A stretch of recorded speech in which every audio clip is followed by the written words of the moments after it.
Hello, welcome to Inside Area 9. I'm Kathy Bridgford and I'm your host today, and I'm with the Area 9 In-Home and Community Services Agency. Thanks for joining us. Today we're going to be talking about Money Smart Week, and my guest today is Jeff Cummins. Hi Jeff, thank you so much for coming today. Good to be with you. All the way from Indianapolis. And Jeff is with the Attorney General's office.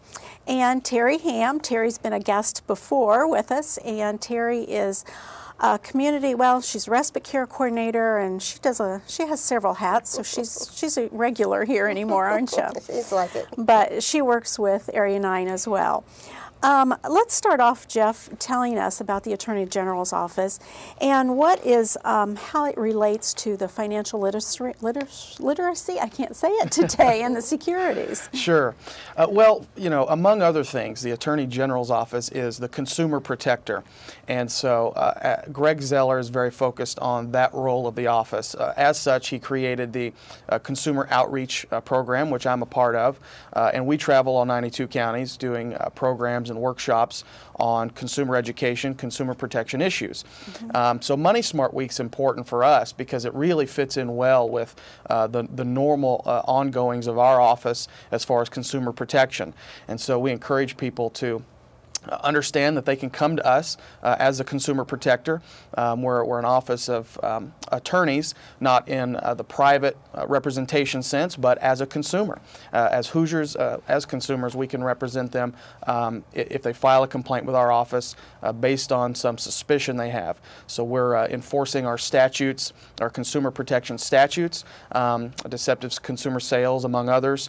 And if consumers have a complaint against a business or anything like that, they can file that with us and we'll look into it. The thought being that that sort of saves people the time and headache of maybe litigating that on their own and out of pocket. So we take that role very seriously, and it ties in well with financial literacy and security. If people are being taken advantage of, they can't very well maintain that financial security that's so important for Hoosiers, senior citizens in particular. And so we encourage people to let our office be their advocate in that role. Do people do this online, or do they call you and let you know about the problem? They can do both. Okay. IndianaConsumer.com is our website. They can also get our phone number and talk to our call center, which they'll be happy to find is based right in Indianapolis. And it'll be a live call where they can take the complaint and then we'll assign it to an investigator to look into. That goes for any kind of consumer transaction they might want to complain about, or any scam they're hearing about too. Scams are a little tougher. There's often limited availability and recovery, but we do want to hear about it because part of the financial literacy and security we want to advance is informing people as to what kind of scams are out there. So they can, yes, do that online or by the phone. On your website, do you have some of the scams listed that people could go to your website and kind of be educated on some of the stuff that's going on? Or? Sure. Yeah, Okay. we have a listing of some of the most common scams that are out there, and you know, as we inform Hoosiers as to what those are and what they look like, the scammers try to outsmart us and evolve those scams to take different forms. But there are some common ones people can watch for. A lottery scam is one we hear a lot about. You know, a phone call or maybe a letter in the mail suggesting that someone has won some lottery here, or a foreign one for that matter.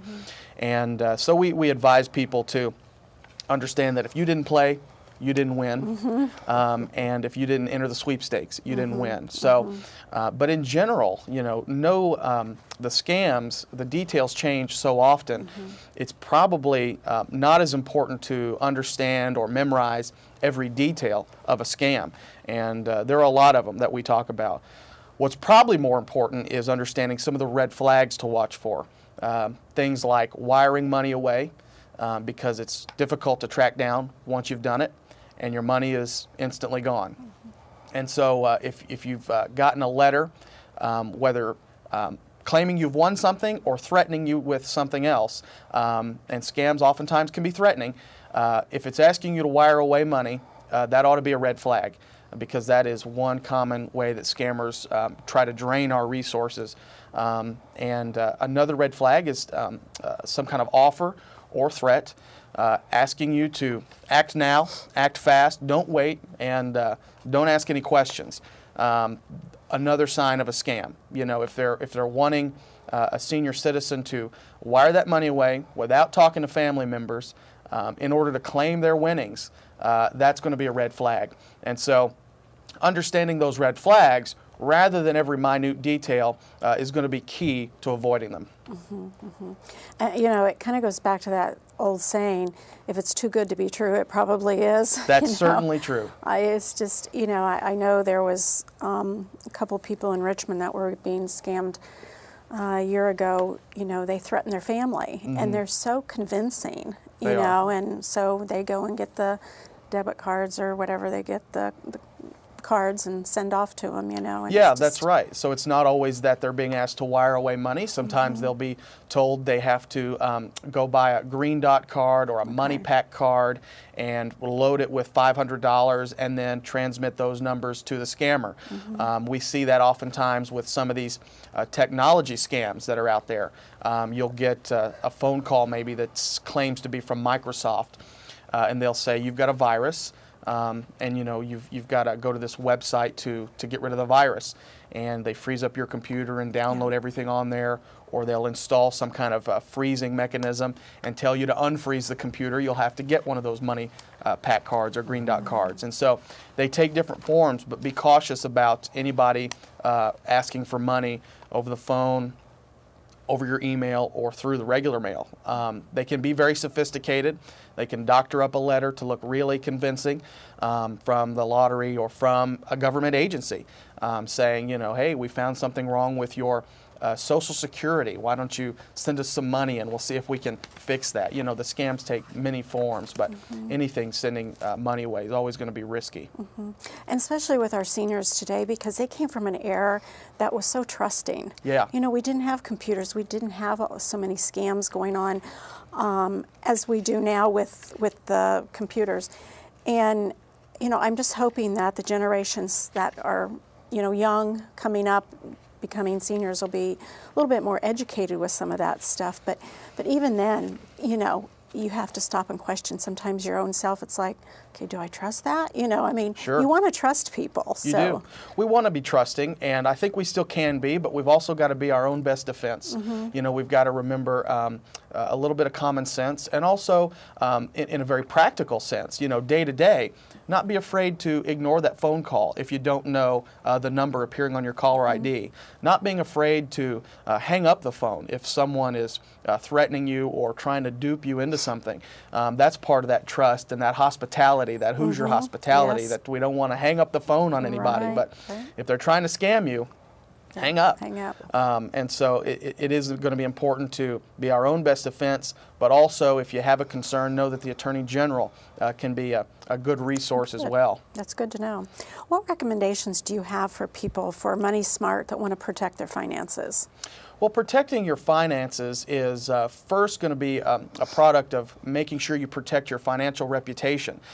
So that means drawing a credit report from one of the credit reporting agencies on a regular basis, making sure it's accurate, and making sure that you understand you're entitled to a free one from each of those agencies, Experian, TransUnion, and Equifax, each year. And so it's important to pull one of those reports perhaps this week. For folks thinking about those types of things, especially with the Anthem credit breach that our office is looking into. Pull that credit report this week from one of those firms. And then 4 months from now, pull a second one. And then 4 months from then, pull a third one. So you've got one of those reports rolling in on a regular basis, which will alert you to any fraud well in advance of some collections agency getting their hands on it. So you can be your own best defense by monitoring your credit, getting that report. Annualcreditreport.com is the only free means of getting that report. Be cautious about using some of these advertised services you see on television because at some point those generally want you to pay for what they're providing. Annualcreditreport.com or contacting those agencies over the phone is going to be one of the best means to get that report for free. And doing that on a regular basis, just make sure you know it's accurate. Credit cards, loans, you paid your bills, were they on time? even addresses and old phone numbers you had. So you'll want to look at that closely, make sure it's right, and make sure no one has taken out a credit card in your name without your permission, and that'll reflect on the report. And so pulling that's going to be sort of the first step. The second step is whether you've found something that shouldn't be there or not, whether you found fraud or not, and really we're kind of talking about identity theft in a sense. So whether you found that or not, a security freeze is sort of step 2 to making sure it remains in good shape or that you're not further taken advantage of. A security freeze is a freeze on your credit report through those same credit reporting agencies. That's also free for Hoosiers. It locks down the report so that no new creditor has access to that report without your permission. You'll call them up or go online.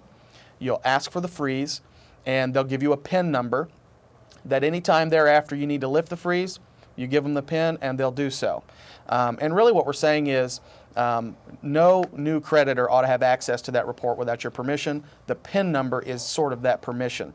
So it's a freeze on your credit report. In fact, I was doing a presentation, and a woman came up to me afterwards and said, you know, I got that security freeze several years ago, forgot about it, and went to get a new credit card. And when the creditor went to look me up, they said I didn't exist. And I thought, you know, that's pretty comprehensive, a pretty comprehensive solution to identity theft. Everyone knows that when you apply for a credit card, the issuer looks at your credit report, and if they don't have access to it, they're not giving you the card blind. So limiting access to that credit report through the freeze, locking down that private and security financial information is going to make sure you're protected. So the report and the freeze, sort of the 2 tools in the toolkit to making sure you're protecting yourself and your financial health. Okay. So now how would she have gotten the credit card? So she would have just given the PIN number to the credit reporting agencies to lift the freeze. Oh, why she and gets it. And then the credit card issuer would have had access to the report Okay. and been able to give her the card. Okay. It doesn't interfere with any current lines of credit you have or any current businesses that you're interacting with.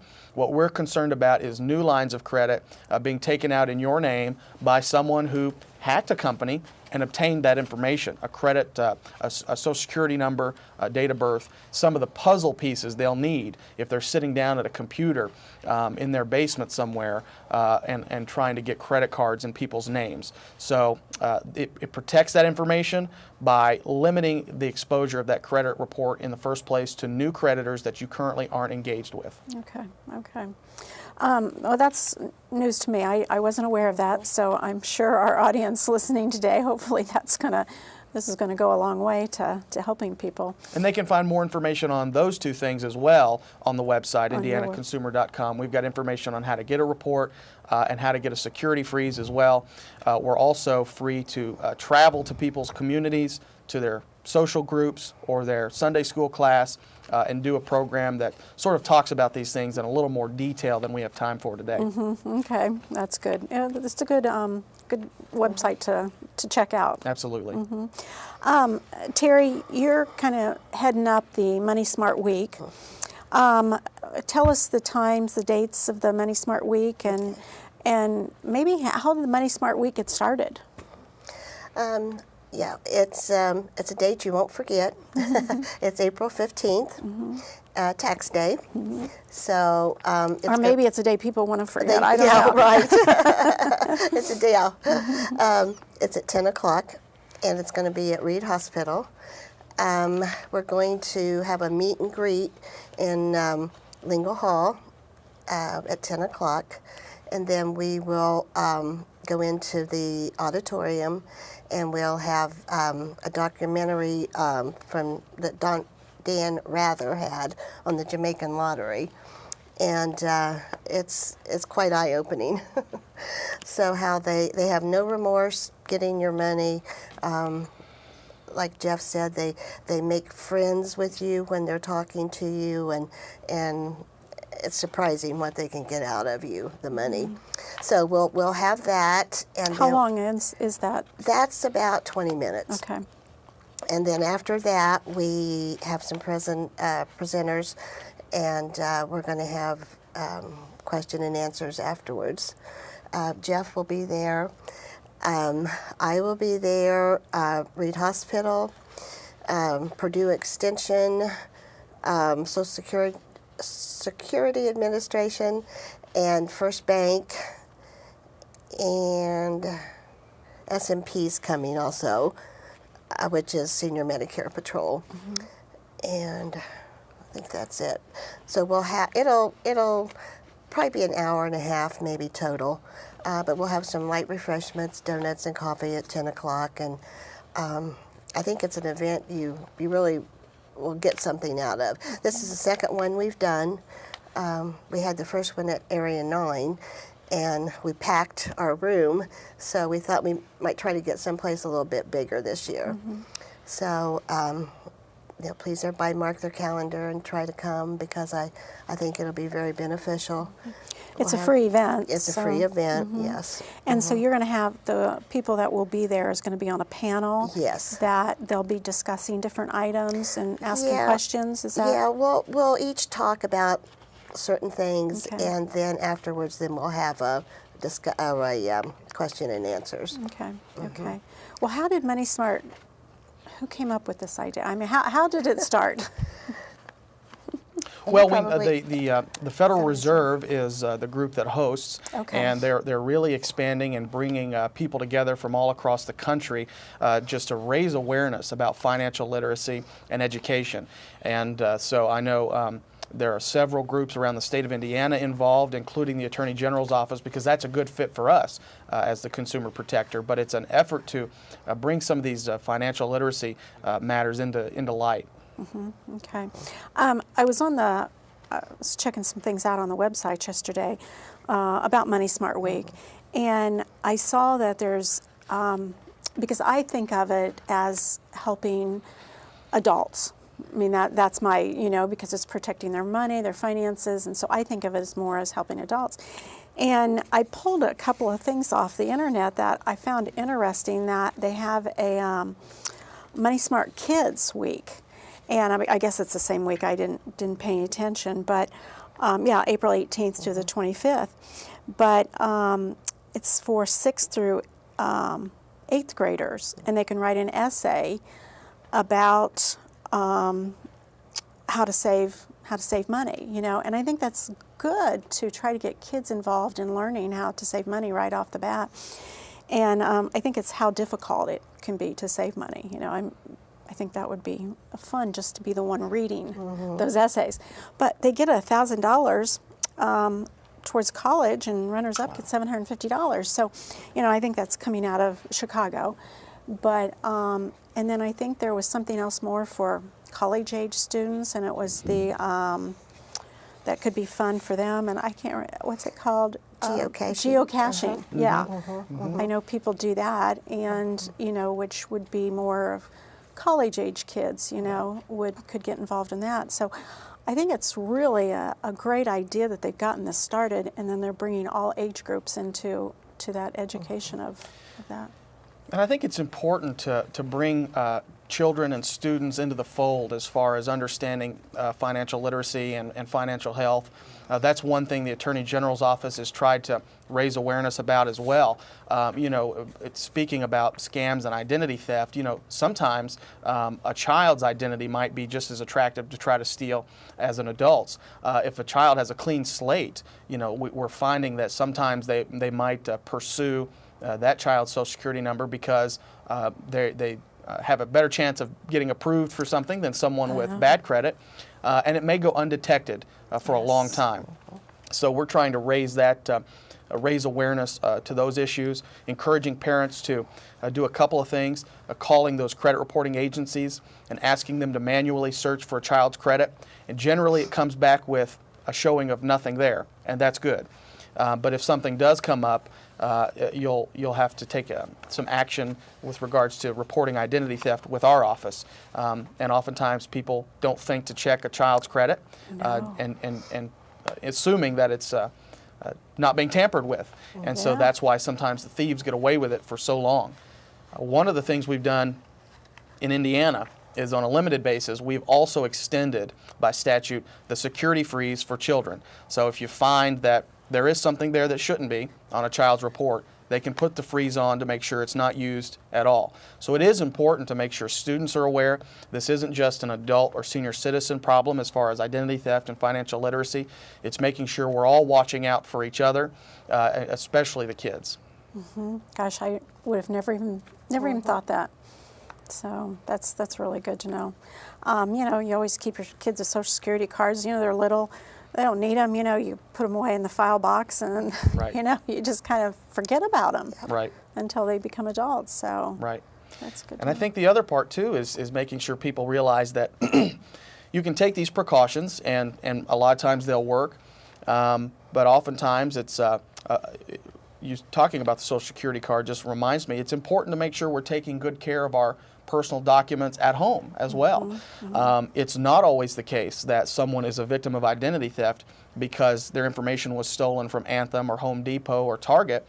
Oftentimes it's the case that it was taken by somebody they know with access to the information, who either has it memorized or know where it's kept at home.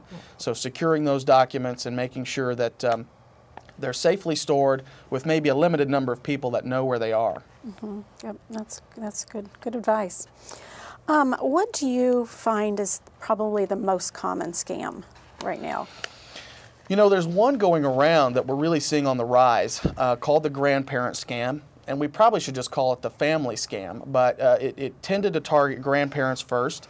And it would kind of go like this. You'd get a call in the middle of the night from a panicked voice saying, Grandma, I'm in trouble of some kind. They may claim to be overseas or maybe just in the county jail, but act to be in distress somehow. And they'll ask you, listen, I need you to get up and go wire me away money. You know, I need bail. I was out with some friends and got in some trouble. And this scam can be troubling because it's not terribly sophisticated. They don't have to know the person in a whole lot of detail. They just call someone in the dead of night, scare them once they've answered the phone, and you know, if you're waking up and you're disoriented, you might think that this person sounds like your grandson or granddaughter, and you may inadvertently say, Johnny, is that you? And then you've given a name, and they can continue to play out the scam a little more further to draw you in and get you to panic, run out and wire that money away. And so that's one that's really taking seniors by storm. We want them to be aware that, again, those red flags, the details may change, but that red flag of wiring away money and don't ask questions. With this scam, the scammer tends to say, you know, don't tell my mom or dad. I'll smooth things over with them when I get home. You just please go bail me out, wire that money away. And so it's really troublesome, but we're trying to alert the public that that's going around. You know, the other note that I would say is every scam we hear about is sort of organically generated, which kind of is unfortunate, but it's something that Hoosiers have heard of or fallen for, and so we're trying to get out front and educate. And so we encourage people, if you've fallen for one, report it to us, but if you're hearing of one, let us know. If you get a phone call and it takes a different tone or maybe the details are a little different, give us a call so we can update our lists, and so that way our outreach team knows what the latest scams are and can be out there informing the public. Oh, Terry, talking about tax day, when our event is, I've heard that there's some IRS scams going on right now. One of them, I think they were talking about people watching their mailboxes for their checks, that people might be taking the checks out. But I think there's another one going on around about the IRS, and I didn't quite understand it. Are you aware of that one? Well, we always alert people to this time of year, tax season. One of the biggest questions we get is, well, what if someone files taxes in my name? You know, oftentimes we think of identity theft as someone using your Social Security number to take out a credit card, but filing taxes in your name, filling out that paperwork, attesting that it's you, you know, that's identity theft as well. And so we encourage them to file a police report and file a complaint with our office if they found that when they go to file taxes, the IRS tells them it's already been done. Part of solving that problem can be getting those documents in order early and making sure you filed in a timely fashion. You said you've already gotten yours back, so just a week, and so that's good news. So doing that more quickly rather than later will probably save you a little bit of headache, but knowing that that's identity theft as well, but also knowing that you have to be careful with your sensitive information, be cautious about what you're putting in the mailbox, and be cautious about sending that kind of personal information, financial information through the mail. If you've got something important like that, personal documents like that, or a check even to send or receive, at the post office or to a P.O. box is going to be more secure. Good. Okay. Terri, on the scam, that the documentary that you're going to be showing on April 15th is the Jamaican scam. Is that just from Jamaica, or are there other countries that do these scams? Yes. Excuse me. Yes, there is. This is what we're going to focus on this particular day, is the Jamaican scam. And like I said, it's very eye-opening how someone will contact you and they become your friend, and how you just trust them. Maybe it's the only person you've talked to in a few days or something, and so they just have a way about them that they can talk you out of a lot of money real quick. And it shows people that have lost their house and lost, their life savings, and with no way of getting it back. And they are working on it over in Jamaica and other places, but it's hard to do. It's hard to catch them. Okay, well, we're about out of time, so April 15th at 10 o'clock at Reed Hospital in the auditorium, Lingle Hall. It's second, or in the basement, Yes, I guess. the basement. The basement of the main building when you walk in. Okay, well, thank you so much, Jeff, for coming all this way to talk to us and educate us. Well, we've gotten some good information, and Terri, thank you. And I will look forward to seeing you on April 15th, because I'll be there, because I don't want to miss it, and I hope all of you won't want to miss it either. So thanks for joining us today on Inside Area 9, and we will look forward to seeing you next time. Have a wonderful day.